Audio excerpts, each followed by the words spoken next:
ఇప్పుడు మనం తెలుసుకోబోయేది సంకట చతుర్థి రోజు మనం చదవాల్సిన స్తోత్రం ఏంటి ఇప్పుడు మనం తెలుసుకుందాం.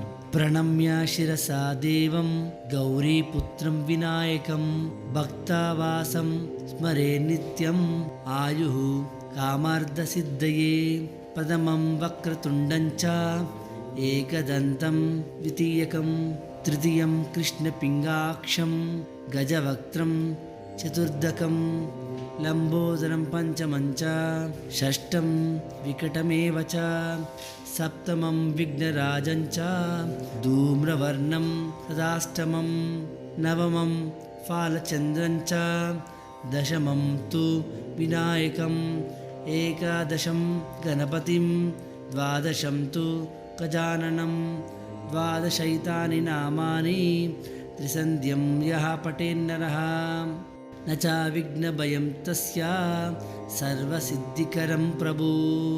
విద్యార్థి లభతే విద్యాం దానార్థి లభతే ధనం పుత్రార్థి లభతే పుత్రాన్ మోక్షార్థి లభతే గతిం.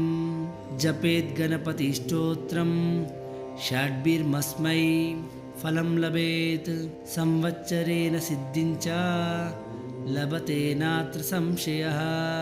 అష్టాభ్యో బ్రహ్మణేభ్యశ్చ లిఖిత్వా యః సమర్పయేత్ తస్య విద్యా భవేత్ సర్వా గణేశస్య ప్రసాదతః.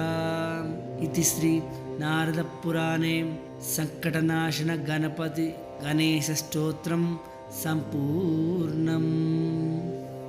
జై శ్రీమన్నారాయణ.